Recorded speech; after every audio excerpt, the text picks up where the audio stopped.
would work better for us. And we happen to be the two as stakeholder system that don't profit from the system. And we have come up with a number of the system that that we think make the system better for the state. And we're the two out championing, the two that do not profit from it are the two stakeholders out championing this reform. And the folks that seem to be fighting us the hardest are the stakeholders in the system that profit from it. At this juncture, I think it's safe to say that both sides have a fair level of discomfort with the bargain we've struck, and I think that it reflects that we've both given up things that were difficult to do.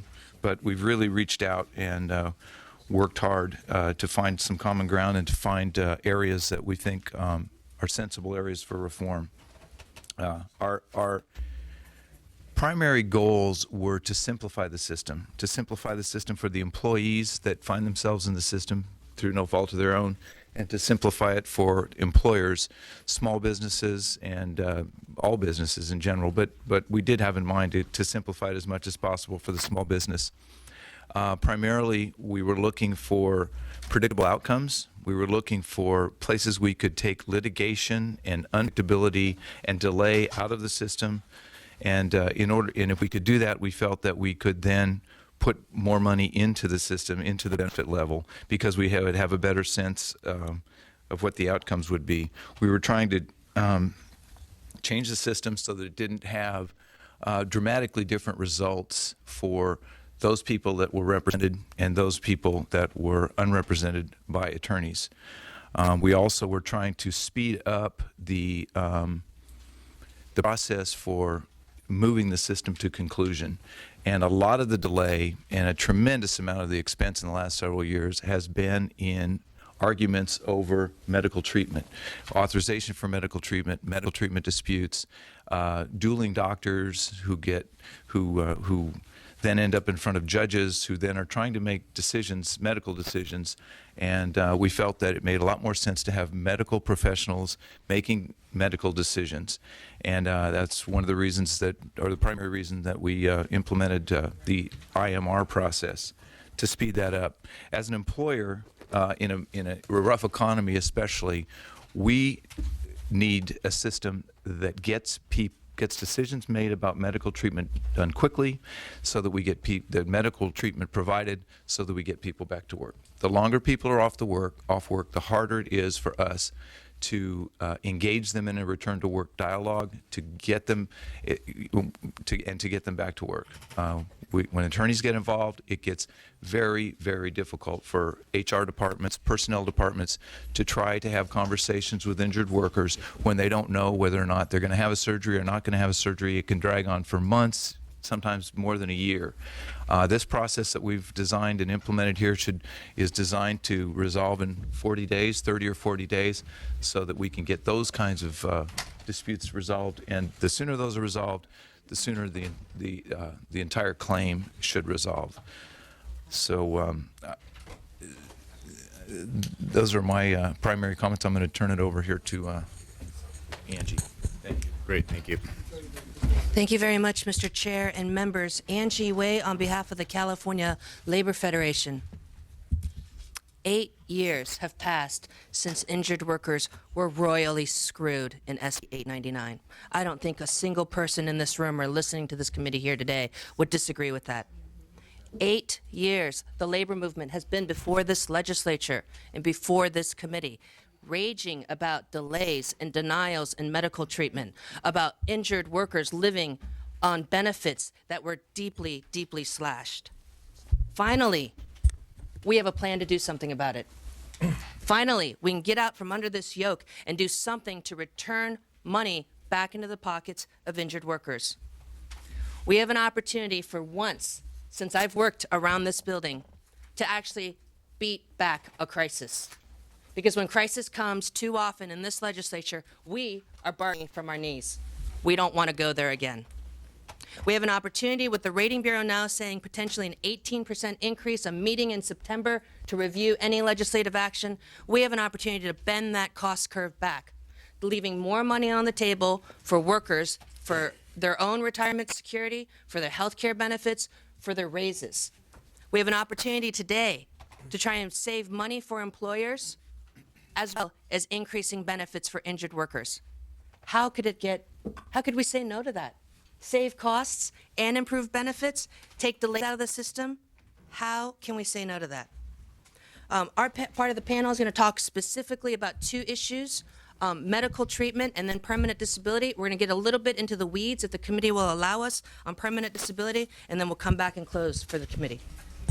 Mr. Chair, members, Christy Baumer representing the California Professional Firefighters. Thanks for inviting us to speak to you this morning on this very difficult issue. I would sort of like to echo the comments of my management partner and negotiator here. We are substantially uncomfortable. Every party, as I'm sure you are or will be, made to be uncomfortable over the discussions of this proposal.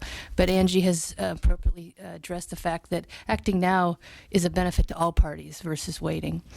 The comments I want to make to you are just specifically about the medical treatment issues and how this bill proposes to change or address how those are handled in the system. And I want to remind you that we are from SB899 baseline. We're not working from any particular interest group's dream of what this system should be. It's where we start and how have we moved the ball to improve medical treatment for workers. So I'll remind you that SB899 employers had 100% control of medical treatment. That's the baseline. What we have done to try to at least inject some fairness for injured workers who find medical treatment that's controlled by employers' MPNs, that those MPNs are robust and that they truly have doctors in their networks that will treat injured workers. That there's not, many opportunities to just delay and try to get out and spend so much time litigating that you're not spending any time in front of a doctor. Medical access assistance. The employers have agreed to make sure that these employer-controlled networks have assistants who can help an injured worker find the right doctor, get an appointment with that doctor, and get to medical treatment quickly. We've maintained the right to pre-designate our personal treating physician. That was accomplished several years ago in a narrowed fashion. I would say it's slightly broader. You are only allowed to pre-designate under the current law if you have employer-sponsored health coverage. Now it's if you have health coverage at all. So all of those new folks in California that will be brought under some version of health care will benefit from the ability to pre-designate their personal treating physician. Here's the big one. Under current law, as Mr. McNally described, judges find themselves making medical treatment decisions.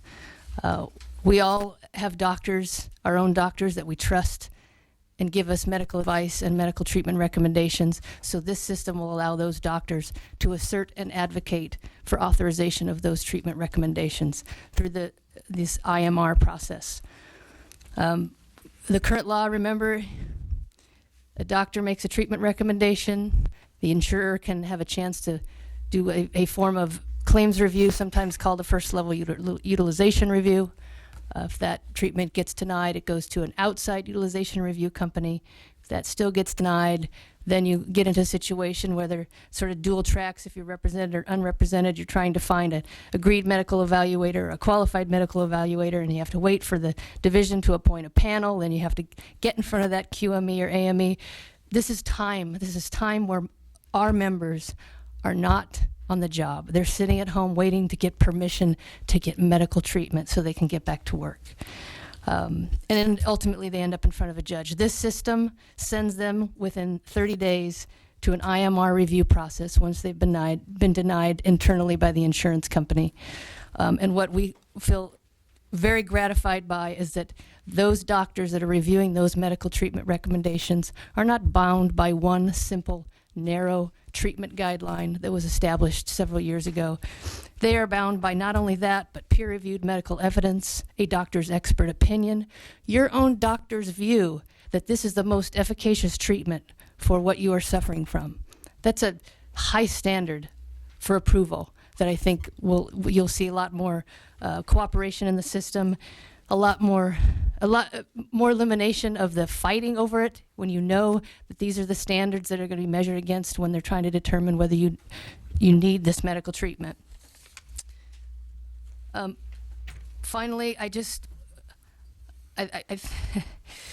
judges will play a role in this system as it relates to the permanent disability determinations and what the injury is, and I think I'll probably defer in the panel for the rest of these remarks, but we're working under an oppressive system, and this is a dramatic improvement to get my members medical treatment. I testify in front of this committee many times saying when we're criticized for asking for more time on temporary disability, it's not because they hate their jobs. My members love their jobs. They want to be back in the firehouse.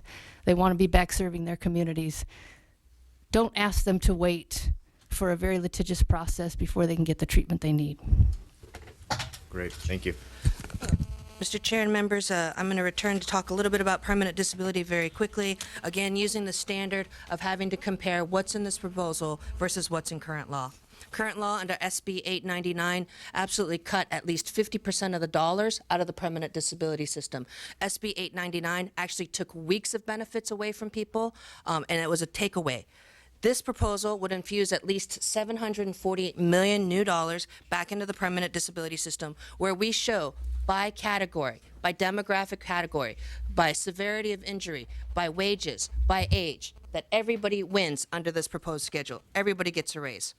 I want to talk for a second about the add-ons that have been a lot of discussion here, just to walk through the thinking and the path that labor and management took together on this.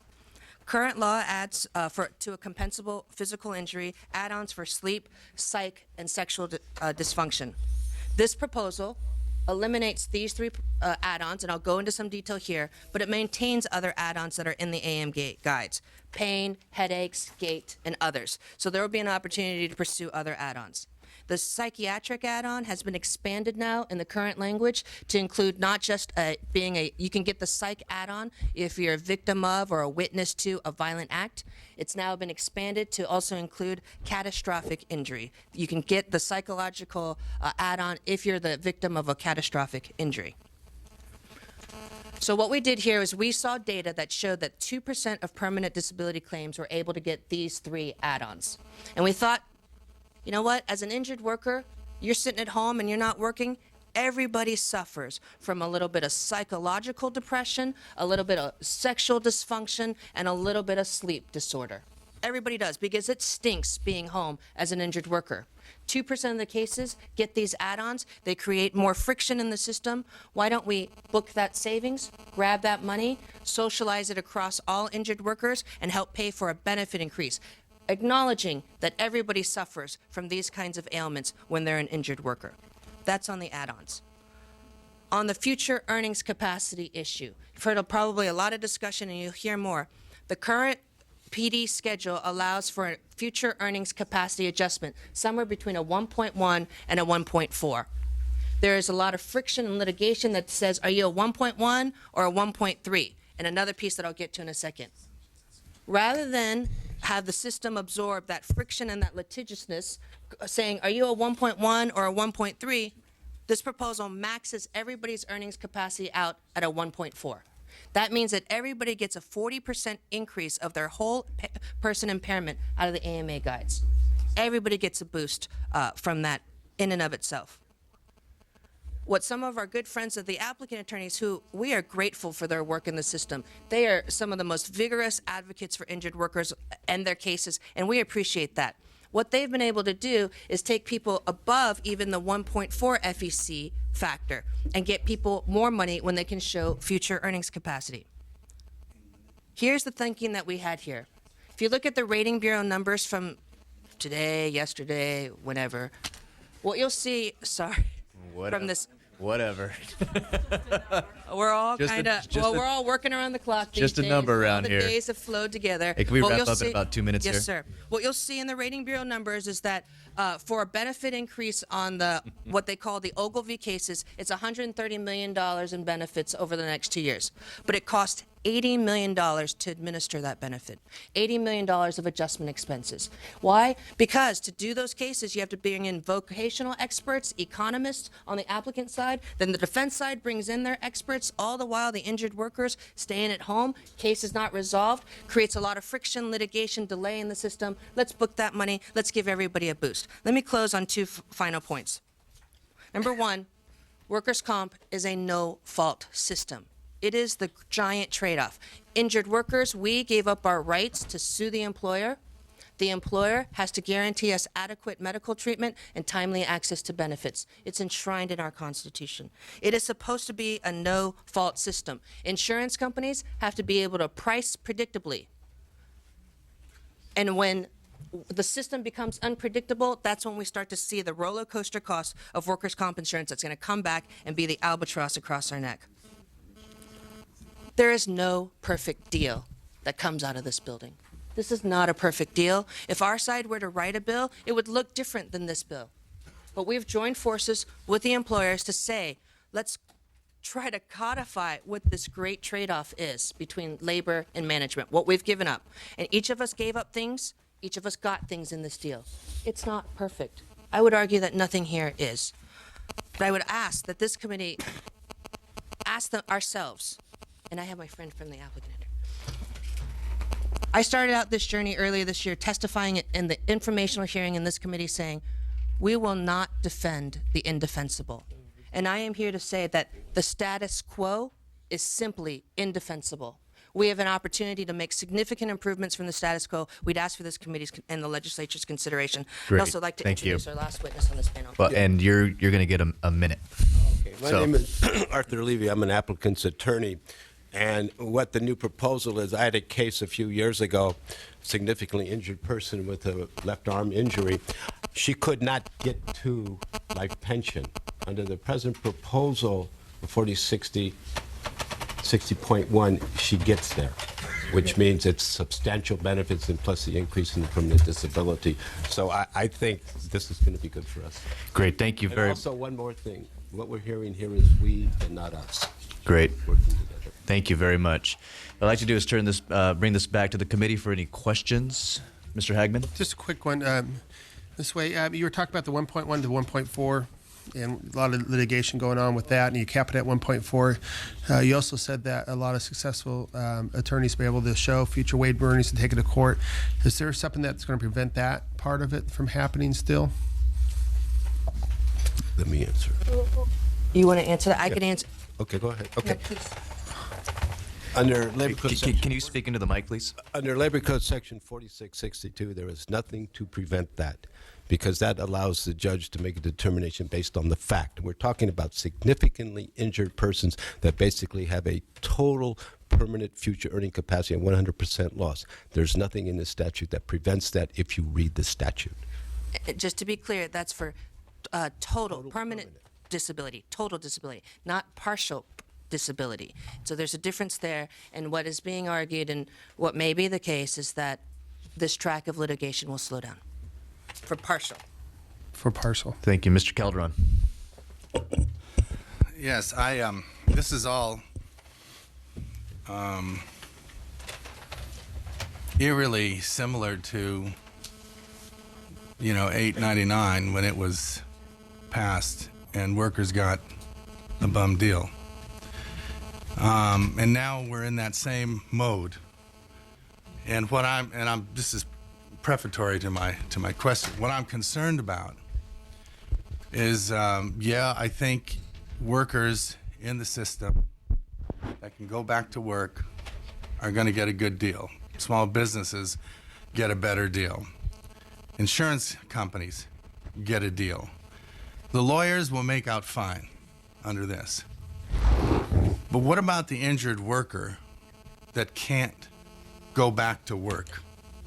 The injured worker that now will have to be evaluated under the AMA guidelines, which in the last analysis is sort of a standard from healthy to dead. So if you're dead, you're 100% disabled under the AMA guidelines. So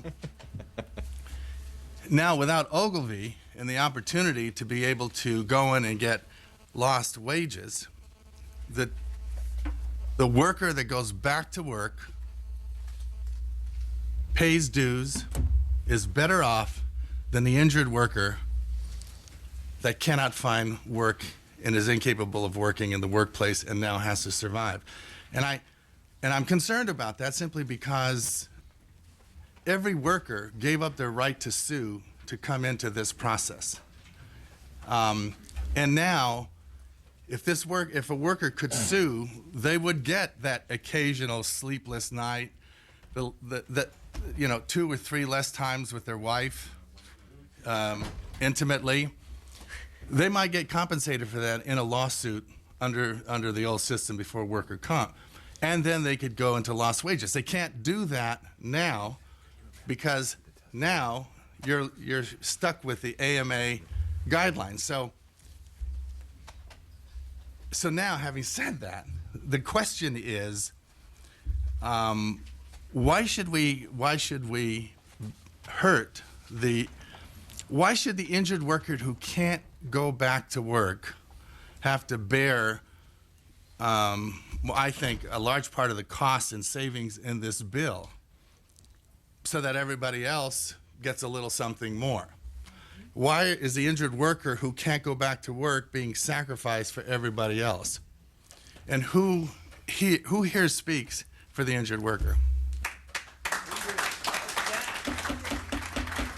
Please, no clapping. Please, folks, no clapping.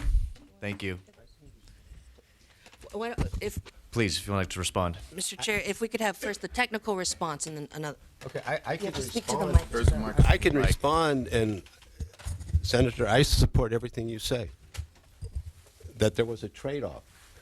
Therefore, if you really want to fix it, we get rid of the AMA guides, we go back to the old schedule. But they don't want to do that. The trade-off could be, in my vision, of the whole reform, because of the Affordable Health Care Act, everybody is going to have health insurance. That's one benefit of workers' comp. The other benefit of workers' comp is temporary disability. When an injured worker has expired his 104 weeks of temporary disability or cannot return to work, he can tap into state disability. Therefore, I have an employee, it costs me she makes $65,000 a year, it costs me $15 a week for SDI. If that was increased to $45, so she would have 156 weeks, which is 104 that comp gives her plus 52 that the state gives her. She's mandated, she has medical insurance, everybody has to have medical insurance. We take those two benefits out of workers' comp. The only benefit we have is permanent disability. I think there would be a great savings to the employers, because the employers presently are paying for, most of the employers, like he has medical benefits to his employees, Safeway does, they're paying twice for the same thing, which is medical benefits, and they're also paying an indemnity for temporary disability, and they're also paying into state disability. So if you really want to do a reform, look at the big picture and bring it into the 21st century, and don't take a 19th century concept that came from Europe that we adopted 100 years ago. Or Okay, sir, we're going to have to stop you there. Angie, I'm going to give you 30 seconds, and Ms. Olson has a question. Well, we got to wrap this up here Mr. pretty soon. Calderon's I know, but this is real serious stuff, Mr. Chairman. And to give this just an hour when members are seeing the language, I'm not criticizing. Sure, no, we have session in 30 minutes. Well, I totally understand that. So where do we go from there? We give an hour and 10 minutes to something that's incredibly complicated and far-ranging in its implications, and then we're supposed to vote on it. That's the problem I have with this process as it's transpiring. Well, we all get a yes or no vote, and if we want to give this more time, certainly can do that. But at today, we are under constraints for 30 minutes, and we still have 2 more panels that need to present. I don't want to cheat anybody out of their time here today. So, Ms. Olson. Thank you, Mr. Chair. I was puzzled by the comments earlier about litigation, and so I was wondering if the panel could clarify for me which sections of the bill or which pieces of the bill help streamline that or help reduce the opportunities for litigation. Because I believe it was stated that it does, but then it was stated that there are still opportunities, the same opportunities, so I'm just puzzled as to whether there are or aren't. If I may, it is hard to say specifically what will happen in the litigation going forward. It seems as if after SB 899, new case law and new pathways for litigation were created. So I cannot tell you definitively what's going to happen. What I can tell you is that on this issue of diminished future earnings capacity, if you look at Labor Code Section 4660, and then the new section 4660.1, there is the deletion of the words diminished future earnings capacity. And some would argue that that would limit the opportunity to come in with vocational experts and economist experts to argue for wage loss. Two things there. One is, as Mr. Levy stated prior, there's also language in the new 4660.1 that says nothing stops an injured worker from pursuing a permanent total disability case under 4662 of the Labor Code, which is called the LaBeouf standard. So for the partly, Mr. Calderon's question was, what happens to the injured worker who cannot get back to work and is completely disabled? They still maintain their right to argue total disability under LaBeouf, under Labor Code Section 4662 of the Labor Code. Great, thank you. Any other comments or questions for this panel? Mr. Fear? Yeah. So I've been wrestling with this, and was erring on the side of supporting the changes because of the broader systemic benefits of this. I did, though, receive this morning something that continues to give me pause, and that's I got a letter from the firefighters in my city who are strongly opposed to the measure. I just got it like a minute ago. I've been in 2 other committees this morning already.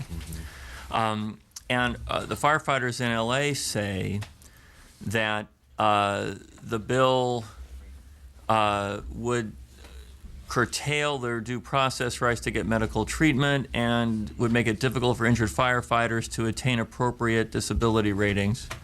I'd like to know what the answer to that is, please. Seems that might be a good one for me to grab. Yeah, kind of, yeah.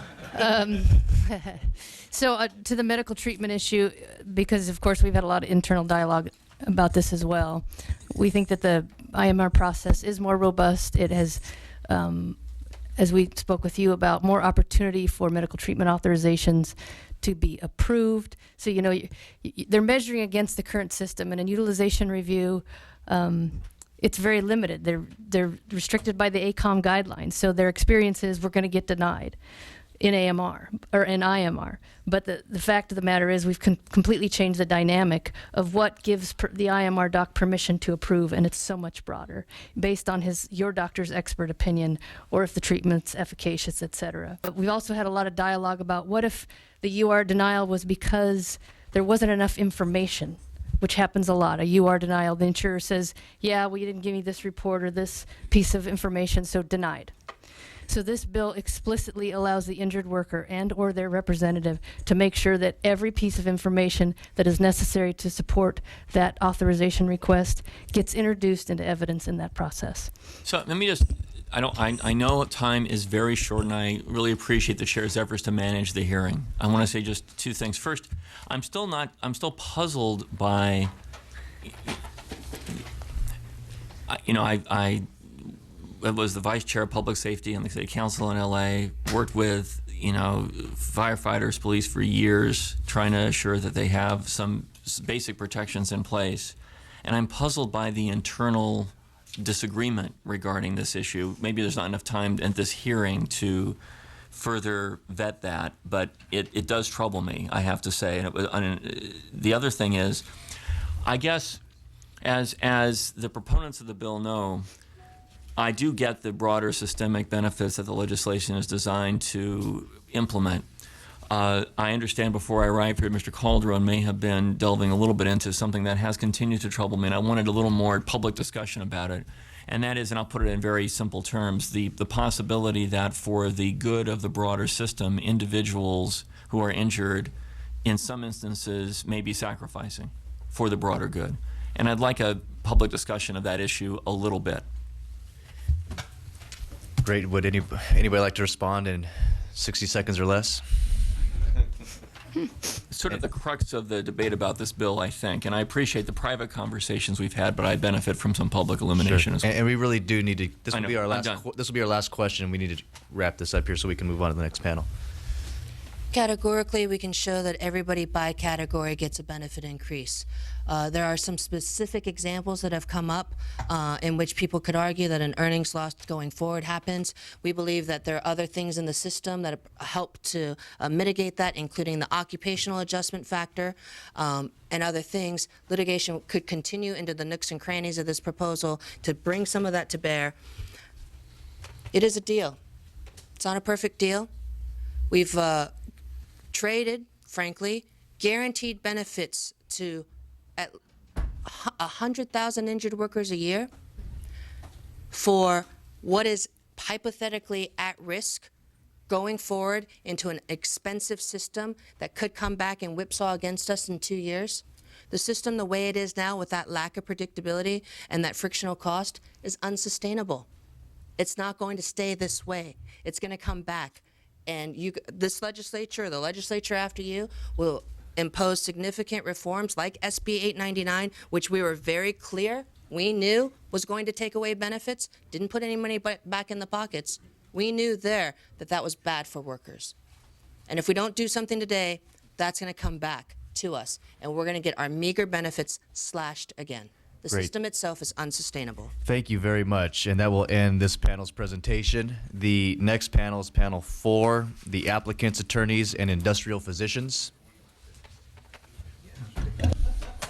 If you can please come on up. We have Brad Chalk, president of the California Applicants Attorneys Association, Jason Michoud, an injured worker, Babak Jamaspi, doctor, sorry if I mispronounced your name, CSIMS president, and Robert Larson, MD, CSIMS past president.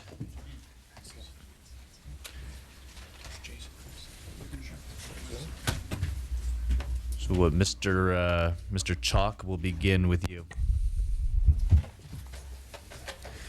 And we do have, I apologize, we do have less than 30 minutes here and one more panel. So do the best you can. Thank you very much. Thank you very much to the chair and vice chairs and the members. We greatly appreciate the opportunity to have this conversation. Yes, this conversation started ever since 899 was passed.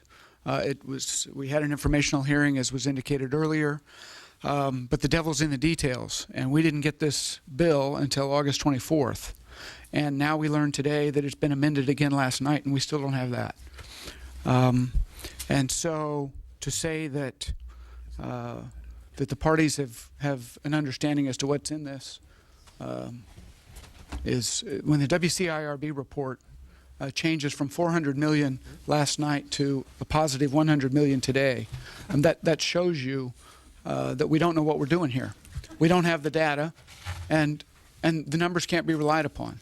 I will say that the people that brought you 899 are attempting to bring you 863. And we represent injured workers. We're in the trenches every day. And on some level, we are owed some credibility here. We told you 899 was flawed. We're telling you 863 is flawed. So I'm just going to highlight some points. Not everybody gets an increase, right? Their charts show everybody gets an increase. I counted at least 3 times today that somebody said all categories are covered. That's true. All categories are covered except for those that aren't. Right? Everybody gets an increase except for those people that don't get an increase. And who doesn't get an increase? The injured worker that can't go back to their job. My Assemblyman Calderon asked the right question. Who's protecting the injured worker that can't go back to their job? And isn't he being sacrificed for the greater good? And is that the public policy of the state of California, that we're going to throw those those more disabled under the bus in exchange for benefits for somebody who actually goes back to work? So if I can just run through a quick example. Under their proposal, we have the AMA guides. Let's say they have an 8% injury under the AMA guides, and I don't need to get into the details of all of that. But let's just say, for the sake of argument, they have a back injury, and they get an 8% under the guides. They're telling you now that there's a 1.4 modifier applied to that. So that's a 40% increase. So that goes to 12. And 12 is going to be worth a certain amount of money. And that 12 is going to be worth more money under this new system than what we have currently. And then the next question, and so that's great if that person goes back to work. What if they can't go back to work? They get a 15% bump up. Okay? Well, we currently have a 15% bump up, so they're not giving us anything there. But they're telling you that it's a 15% bump up. So let's just say, for the sake of argument, that the 12% is worth $10,000. The 15% bump up gives you another $1,500. That's great. They couldn't go back to their job, but they get an extra $1,500. And that's the trade-off for somebody who can't go back to work? So then they say, well, we can still argue permanent and total disability. Art Levy sat here and said, we still have 4662, accordance with the fact. What is a judge going to do with that? A judge is going to take that and analyze that against 4660, the new 4660.1.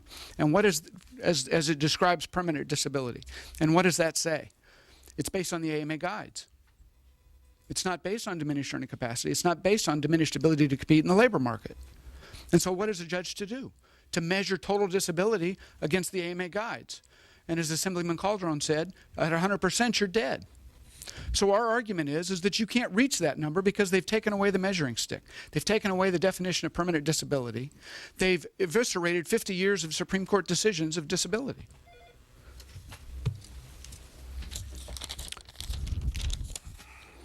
This has not been vetted. We have 179 pages that were handed out, and as indicated, we got more amendments last night. We don't even know what those are. We do believe that these problems can be solved, and we're happy to come to the table and have that conversation. We believe that we are the experts in the system and that we can actually provide assistance in drafting legislation that will help solve these problems. For some reason, we've been left out of the conversation. The WCIRB last night's report said they don't have enough data or information to make a decision. IMR, the Independent Medical Review. What's wrong with the Knox-Keene Act? If it works for Knox-Keene, why are we changing it? They're changing the rules regarding the information relied upon the doctors who ultimately decide the decisions. I'm pretty sure that the California Constitution requires judicial review. This IMR decision would be unconstitutional as drafted, as it precludes appellate review of the decisions. You want to talk about litigation? You know, 899, we just finished 8 years of litigation on 899. We finally have our hands wrapped around it. You're going to change it with 863. The litigation is going to be tremendous. So I'm personally offended at the term add-ons, right? They're talking about add-ons, sleep, psych, headaches, pain, and gastrointestinal.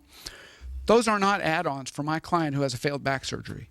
Those are medical impairments rated under the AMA guides and their actual disabilities. And I'm personally offended that somebody would call that an add-on. The employers wanted the AMA guides. We didn't ask for them. It's either all or nothing within the AMA guides. So if there's a medical impairment, a verifiable medical impairment by the insurance company's doctors in the AMA guides, we should be allowed to have access to that. I guess the big elephant in the room, if this was an increase, why would we oppose it? Right? Everybody's saying, well, gee whiz, why are the applicants attorneys opposed? It's a $700 million increase. Because we know it's an illusion. The $700 million is really not available. We're not going to be able to prove higher levels of disability. The AMA guides are measuring your ability to exist as a human being. They're not measuring your ability to work. And the numbers on the chart that reflect these higher percentages of 30, 40, 50, 60% and upwards are not attainable under the AMA guides. The only way that they're attainable is through diminished future earning capacity arguments to show my client's lost earnings. I have a client of mine here today, Jésse, who had a terrible accident to his hand. Under the new proposed system, he's probably looking at 14% under the AMA guides. If I was able to prove a diminished earning capacity argument, I could show that he probably has upwards of a 50% lost earning capacity. That 50% translates into 50% disability. I can't make that argument under the new proposal. I'm limited to the 1.4 modifier and a 15% increase. Okay, great, thank you. And if we want to allow for questions from the committee, we have about 7 minutes here. Thank you. Sure. Who's next? Did you want Dr. Jamasby? Sure. Good morning. My name is Babak Jamasby. I'm president of California Society of Industrial Medicine and Surgery, and I want to thank the committee for allowing me to speak. Our society is opposed to this bill because we don't really believe the bill will accomplish what it's intended to accomplish. Currently, if you look at treatment, it takes in the order of 3 to 4 months or maybe longer to get something authorized that you and I, under our commercial insurance or somebody who has Medicare, can readily have access to within 24 hours. What this bill does, it adds another layer of utilization review. So that's just going to cause further delay. Under the current system, if utilization review denies the treatment, the patient is allowed to go get an examination by a real California physician who's a QME, and the final decision will be made by an interview and physical examination. Under the proposed legislation, this will go to an IMR, a doctor out of state that nobody knows. We're not allowed to know his name or her name, and the final decision will be made. So I don't understand how adding an extra layer of utilization review and an IMR is going to allow more treatment for the injured worker. I think it's just going to further restrict it. Now, let's say I have a patient and I want to treat him, and let's say something very simple. Let's say it's an injection or physical therapy, and let's say that he could have that treatment within 24 hours with the private insurance, and it's taken him 6 months to get authorization through workers' comp. Now, it's illegal for him to use his commercial insurance, and it's illegal for me to bill his commercial insurance to give him that treatment. It's illegal for me to take cash from him to treat him. So he's stuck and I'm stuck. He can't get the treatment. So I think that if you restrict treatment, over time people will figure out that this workers' comp thing is just not worth it. They're going to settle their cases on a penny on a dollar and leave the system. So now if somebody's making $12 an hour, they're hurt, they can't work, what's going to happen to them? They're going to apply for state disability, and their medical care, which is covered under Medi-Cal, Medicare, and the county health system, is already covered. So they leave the system, they start using taxpayer-based healthcare resources, and they apply for disability. So now the burden has been shifted to the taxpayer. Now on the IMR side, currently the QMEs are in California. So those are California employers, they have staff, and the funds are staying in California. The IMR is going to be out of state. So now you're shipping jobs out of the state. Now, let's say there was some extra profit for the insurance companies. There's no guarantee that those funds are going to go back to the employers. So the way we see it is that it's more restriction in providing medical care to the injured worker, and it's shifting the cost to the California taxpayers, and it's shipping jobs out of the state. So there are better ways of solving this, and our society is more than happy to sit down and come up with a better solution than this. Great, thank you very much. Next witness. Good morning. I'm Dr. Bob Larson. I'm a clinical professor at the University of California, San Francisco School of Medicine. According to the World Health Organization, the #1 cause of disability in the world is cardiovascular illness. #2 is major depression. Other common, serious, and potentially disabling psychiatric conditions in the working population include post-traumatic stress, generalized anxiety, chemical dependency. The Veterans Administration recognizes mental disorders as legitimate and deserving of treatment and disability benefits equal to other medical conditions. So too does Social Security. Without input from clinicians, public health professionals, or epidemiologists, SB863 has been crafted to exclude injured workers with mental disorders, most of them anyway. Depression, loss of confidence, insomnia, profound fear, and impotence will not be compensated, while a limp, lifting limitations, nerve damage, and chronic pain will in the same person. A bank teller who is robbed, a police officer who accidentally shoots a child, and a firefighter who carries out one too many dead bodies will be covered. Those same employees who develop mental disorders based upon a reaction to an admitted physical injury, unless catastrophic, whatever that means, will not. This bill will not eliminate psychiatric illness or disability. It will direct the costs elsewhere, to state disability, to Social Security. Litigation will increase in disputes over what injuries are covered and what are not. The message we tell our employees should not be, you will receive proper benefits if you break your back, but not your mind. Let me just finish by saying the mix of disorders, injuries, and disabilities change over time. In the 1940s, hernias were prevalent. With keyboarding, we saw carpal tunnel syndrome come forth. In today's world and going forward in the future, depression is with us and it's not going away. The savings in this bill are illusory. We can do better for California. Thank you very much. I appreciate your consideration. Great, thank you very much. And last on our list of testimony here is we have Jason Michoud. Thank you. I'm 36 years old. I live in Windsor near Santa Rosa. I worked for 15 years in construction and spent the last 5 as an equipment operator and a member of Operator Engineers Local 3. I've spent 10 years learning to operate construction machinery and equipment before becoming an operator engineer. I've taken classes and obtained certifications for 15 different pieces of equipment. I love my job and I intend to spend the rest of my working life doing it. I earn $70,000 per year. On July 1st, 2010, I was working on campus of University of California, Santa Cruz. We were drilling holes for a sewer line. Steel beams would be placed in those holes. I was in the hole when a coworker accidentally turned on the drill. I was pinned inside the hole. I lost the index finger on my left hand and all feeling in that hand except for my little pinky.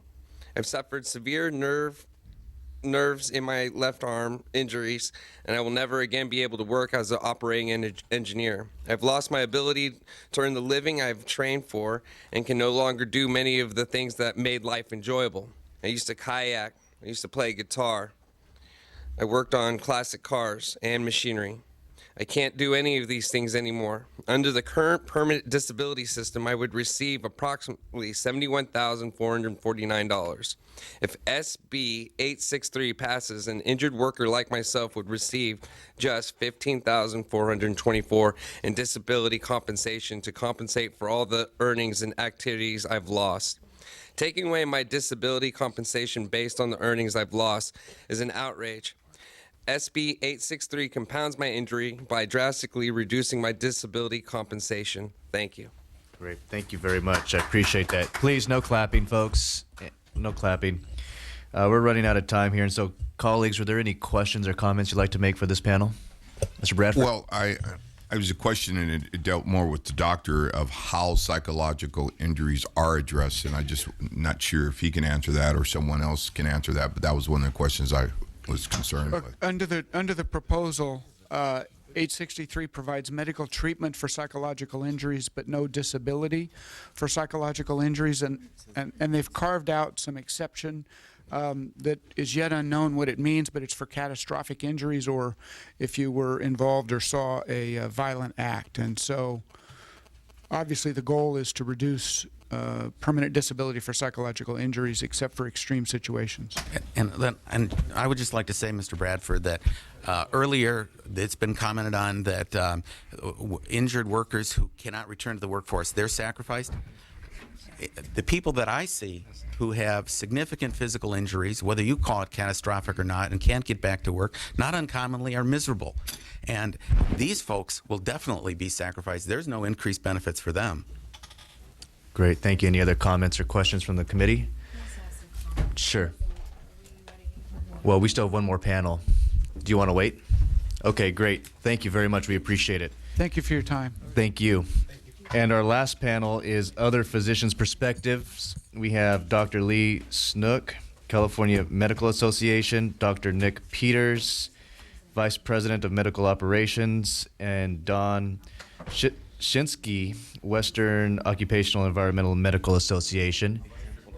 And if you, there will be a chance for public comment after that. And if you start seeing members leave in about 8 minutes, it's because they have to go back to session.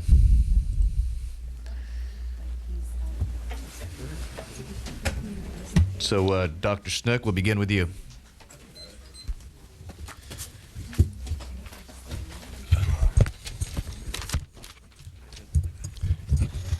Morning, Chairman.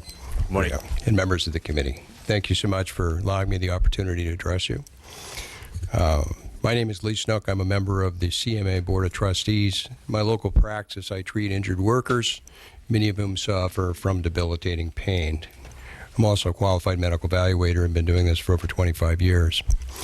I serve as the chair of the California Medical Association Committee on Workers' Compensation, and in that capacity, I've spent a lot of time on workers' compensation issues, and in general, SB863 particularly, since we had it available to us. Every day I see what's wrong with the workers' compensation system and why we need to reform what's wrong. This includes a long overdue fix to the permanent disability. But we cannot fix one problem and create a whole new one. We need to do this right. It is in that spirit that the CMA has the support of amended position, SB863 de Leon, as currently drafted, and our letter is being circulated to committee members now for review. Ever since the passage of SB899 in 2004, there have been a host of problems that have risen within the California workers' compensation system, which has resulted in undue litigation and a gradual progression of amendments to try to correct the problems that occurred by passage of SB899. CMA has continuously worked toward a broad resolution on these issues along with legislators and staff. From the outset, we saw this year's discussion of major workers' compensation reform as an opportunity to address many of these problems together in a mutually agreeable fashion that didn't threaten injured workers' access to the medical care they need. After going through the bill in detail, CMA developed a list of major issues in SB 863 that would need to be addressed through amendments in order for us to be able to move to a support position. These requested changes are detailed in our letter, but I'd like to walk through some of them today so that everyone is clear on what the concerns of the physician community have with the bill as it is currently drafted. CMA has requested amendments on roughly 5 major issues in the bill: fee schedule, RBRVS, medical provider networks, independent medical review, and bill review, liens, and ambulatory surgery center or ASC fees. RBRVS. 4 of the items that CMA requested were included in the bill, and we're thankful for that. However, bridging AMA impairment ratings has been as adequately testified to by prior speakers for the purpose of determining an injured worker's level of disability is inappropriate. AMA Guides to Impairment 5th edition has been one of the stable mechanisms by which we can gauge impairment from the physician standpoint. We need to maintain the integrity of the AMA guides and should not abridge them. Medical provider networks, as we know them today, are a far cry from what was envisaged 8 years ago. Currently, group health physician networks are often sold to insurance companies in order to set themselves up for a greater federal funding, often times with the physician not knowing. As a result, CM has requested 1, thorough disclosure to physicians that networks may be sold; 2, the ability of a physician to opt out of a network within 90 days written notice; and 3, establishment of a reimbursement floor for work comp physicians contracting with insurers to provide some stability and predictability on rates for in-network physicians. The disclosure request was partially incorporated, the others were not. Independent medical review and independent bill review. Although CMA has been long supportive of alternative and impartial means of addressing the rate and access issues in workers' comp, the processes outlined in SB 863 are fundamentally problematic. On this issue in particular, CMA asked that 1, the outside companies the state contracts with to execute these functions be headquartered here in California, and thus we believe more accountable.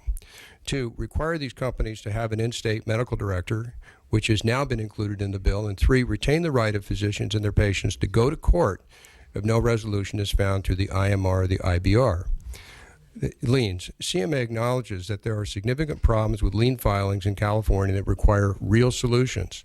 CMA has requested that 1, the lien filing fee be charged in 2 equal parts, 1 to the physician and 1 to the carrier, with the loser paying in the end to incentivize both to reach a fair resolution for services provided to the injured worker, and 2, that the lien activation fee be abolished entirely. ASCs. Physicians perform procedures in ASC settings, and it is typically more efficient and cost-effective to do so, as recently noted in yesterday's Wall Street Journal. However, draconian cuts in reimbursement will drive these same procedures to higher cost and less efficient hospitals, where the rate of payments remain the same as it does for the ASCs today. This means that the state could potentially score very little savings from this move. CMA requested that the bill be amended to state that ASCs be paid 100% of the Medicare hospital rate, up from the 80% originally included in the draft, in order to maintain their competitiveness and not overburden hospitals with these procedures while also securing good savings. So in conclusion, as you can see, CMA has redoubled its efforts over the past few weeks into trying to work with legislators and key stakeholders to craft language for SB863 that is appropriate for patients and providers. We continue to be ready and willing to work out a solution to these issues. We need a fix to permanent disability. We also need to make sure that we, the physicians of California, can still treat the injured worker. Thank you again for the opportunity to address the committee regarding this bill. Thank you. Next witness. Mr. Chair and members, my name is Nick Peters. I am a physician and the Vice President of Medical Operations for Concentra. Concentra is the largest provider of occupational medicine in the United States, and in California we have 19 clinics throughout the state treating injured workers. Mr. Chair, we have a clinic in your district at Southeast Avenue. Assemblymember Skinner. We have a clinic in your district on Hilltop Road, and Assemblymember Torres, we have a clinic in your district on South Milliken Avenue. Got one in my district too. Oh.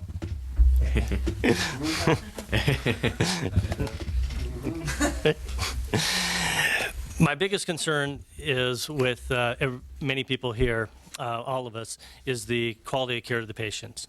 And with Concentra, we believe that SB863 gives us an important opportunity to make some positive improvements in the workers' compensation in California. We support many of the provisions which will remove many of the inefficiencies in the workers' compensation system. I'm going to focus my comments on the RVS portion of the bill. There's a growing problem in California finding good quality physicians to care for injured workers and the primary treating physician level. We attempt to recruit the physicians in our practice, and we find many choose to practice in other states or specialties that find stronger reimbursement. We also have an aging workforce of the occupational physicians in the country, and we have a great need to bring in a younger workforce of physicians.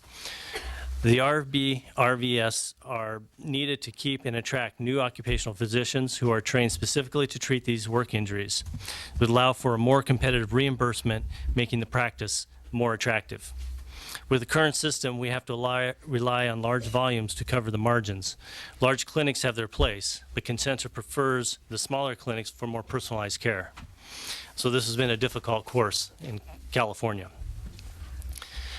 There are significant advantages to having a primary treating physician that's an occupational physician over a primary care physician treating the general public.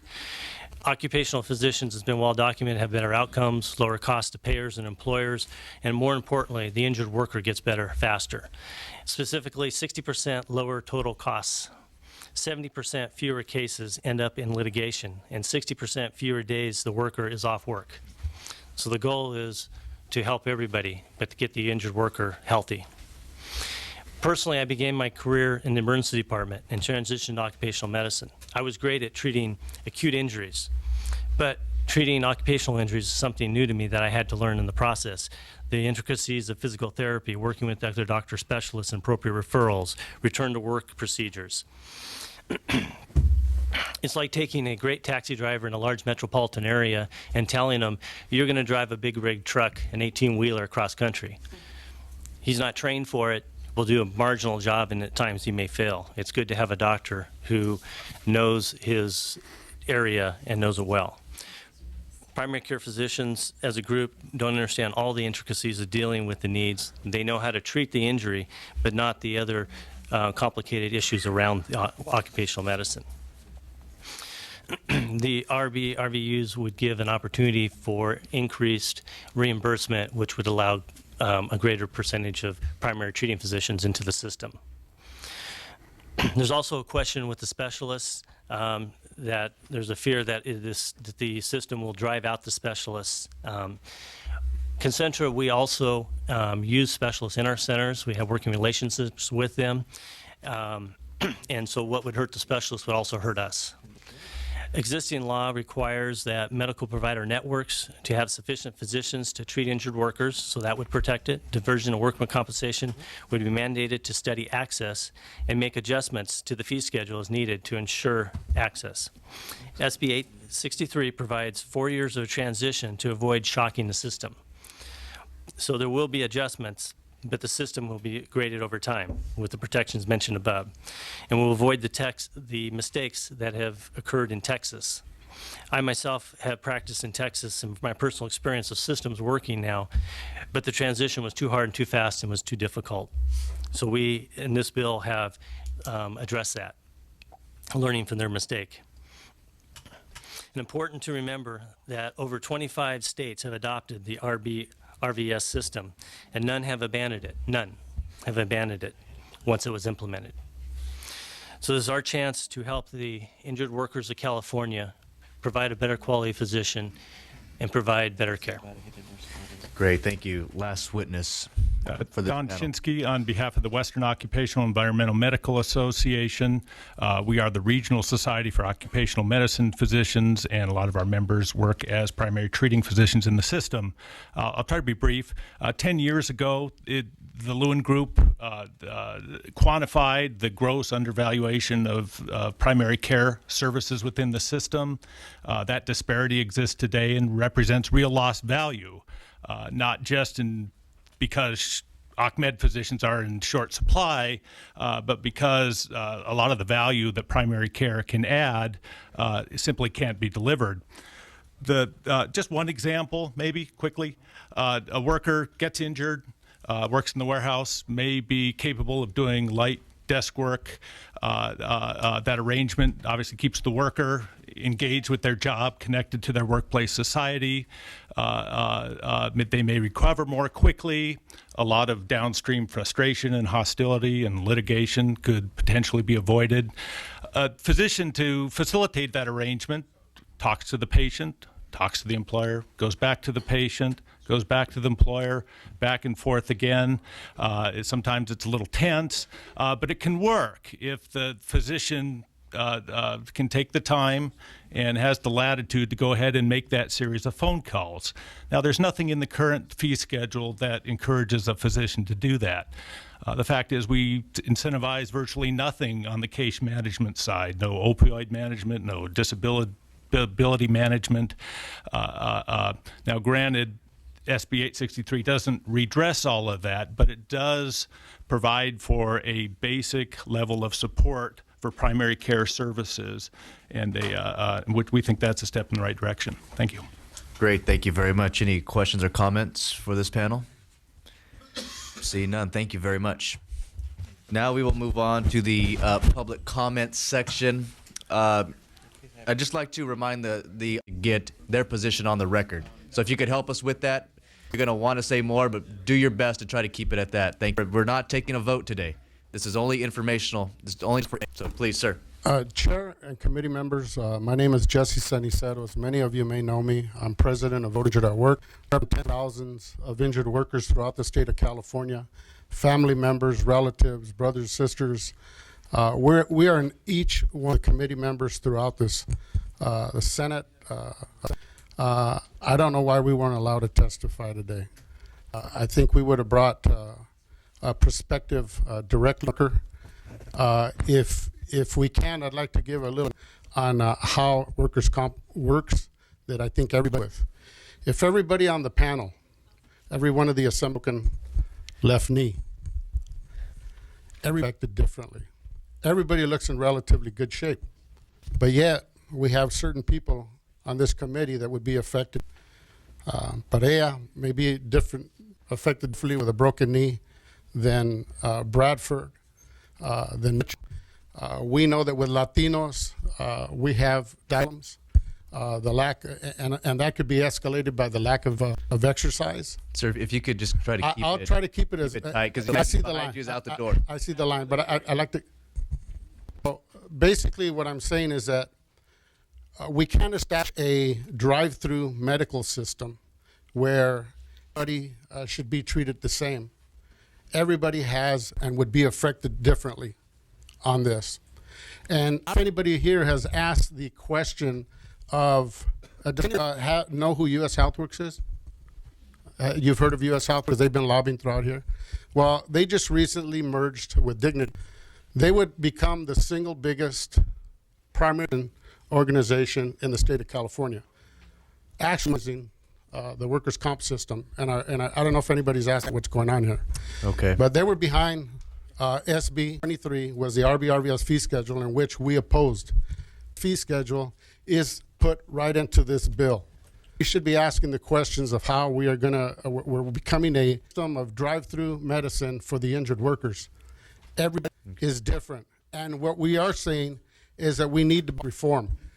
We need to slow down, not push and repeat history again, that's exactly what we're doing. We're right back with us. Please, let's slow down the system, and let's take a look at this.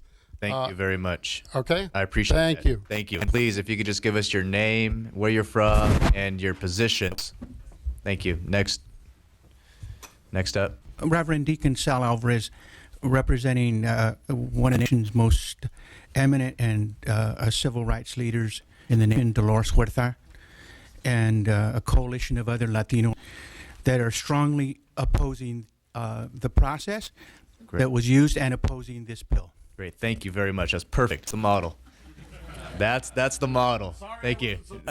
Sir, you're next. Thank you, Mr. Chair. My name is Dr. Eugene Van de Bittner. I'm the legislative chair for the California chapter of the International Association of Rehabilitation Professionals. We strongly oppose this bill. Thank you very much. It's good. I'm happy for you. Good morning. My name is Dr. Leonard. I'm the president and national medical director of U.S. HealthWorks Medical Group, with 66 employees here in the state, and we do not have a monopoly on anything. Not yet. I just want to say that I personally, and on behalf of 130 physicians that I represent, in support of SB 863. I think you folks have done an excellent job. Thank you very much. Next. I didn't mean to do that. Good morning. My name is Jackie Kutz. I'm president of Allied Framers, also serve on the executive board of the Northern California Contractors Association. We're all signatory contractors, and I also represent over hundreds of contractors with the California Specialty or Professional Association of Specialty Contractors, and we strongly support this bill. Thank you. Thank you.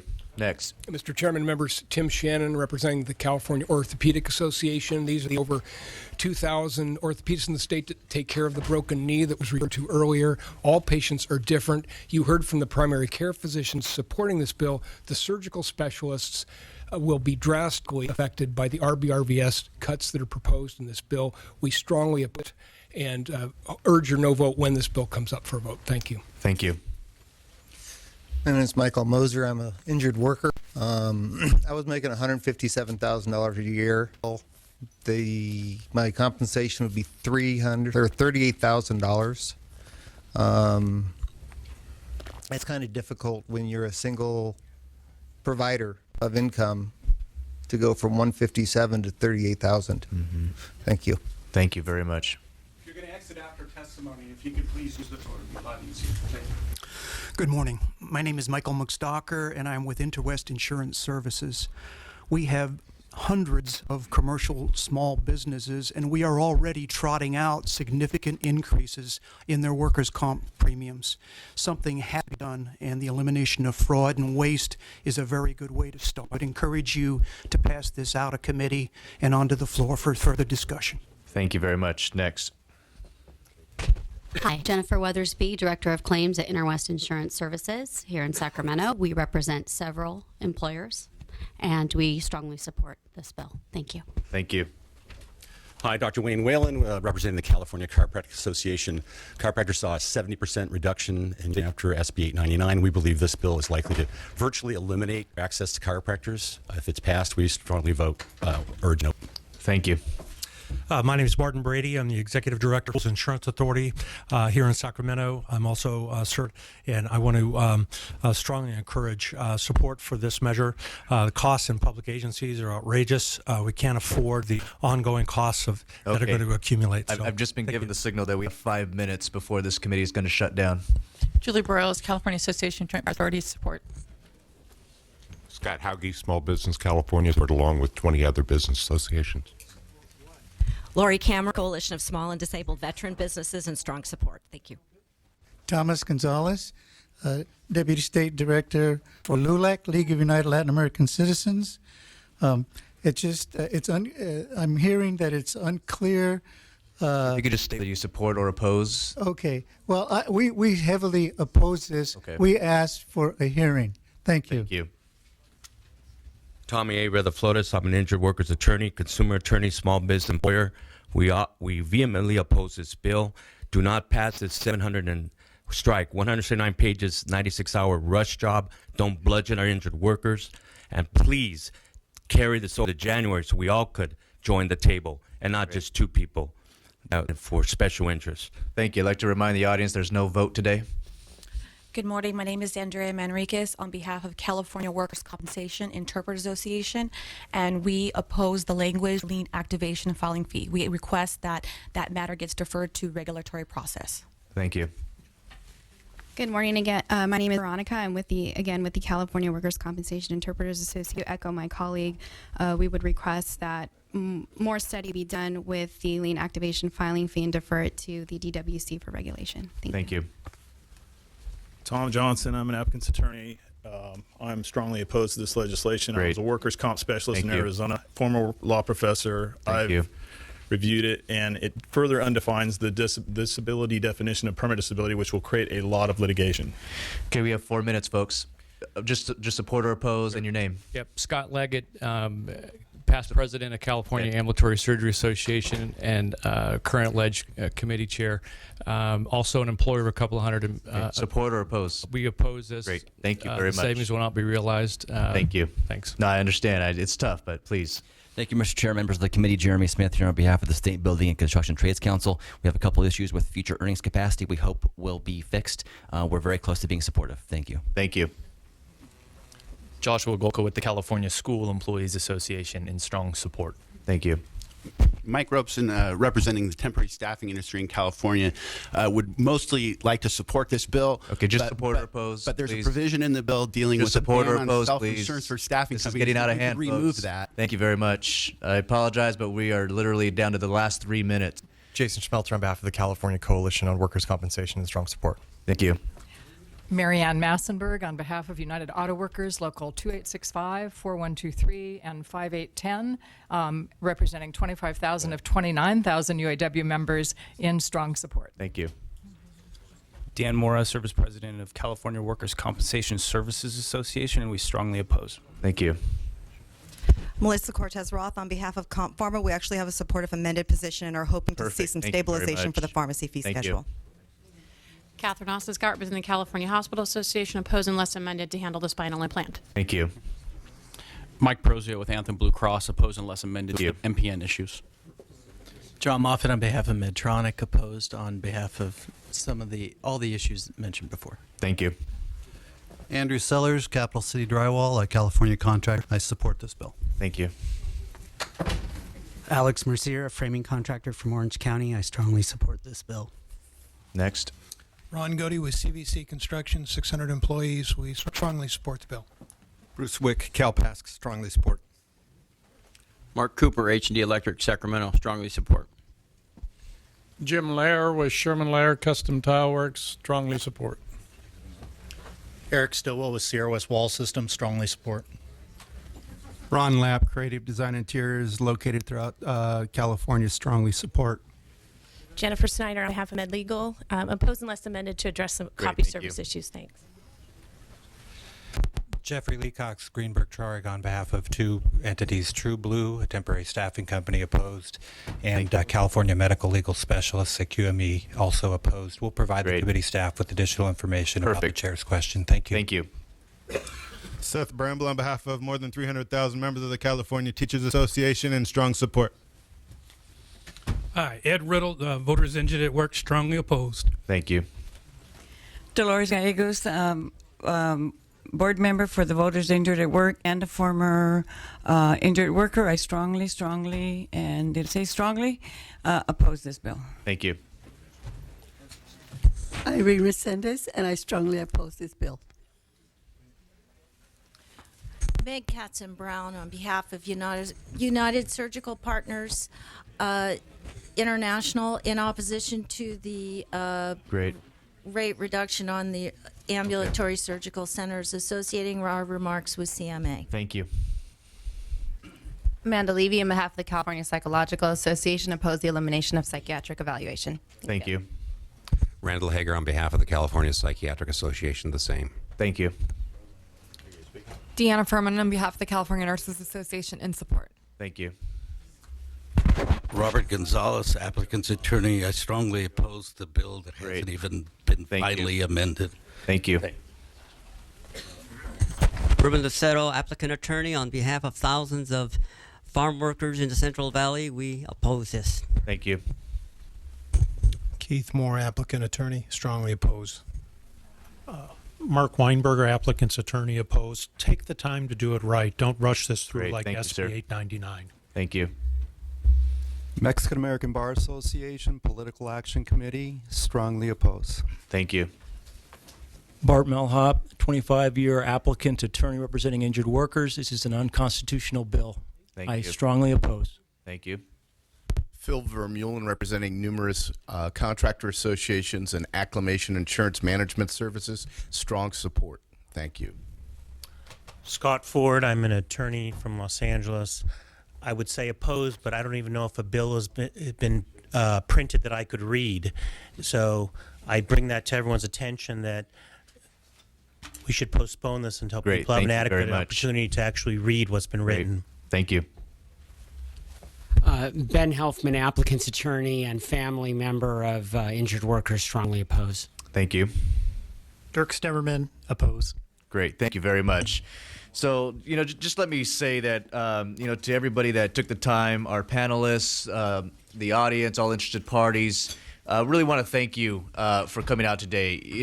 An hour, a little over an hour and a half, obviously, is not enough time to debate such a complicated issue. And I apologize that we had to rush through so much of this, but given the time constraints that we are under, dictated our schedule for this morning. Let me be the first to say that this is going to be the first of many more hearings before we deal with this. And so, colleagues and folks, there might be a lot of different opinions and different thoughts on this, but there are a lot of issues that still need to be worked out. And so I just want to have the audience rest assured that this will not be the last time that you have an opportunity to air your concerns. And so, having said that, we have been given instruction to end this 5 minutes ago. Normally, we would allow a close. So, Mr. Solorio, would you like a close? No, just want to thank the chair and the committee for hearing us, and we look forward to continued dialogue. Great. Thank you all. Meeting.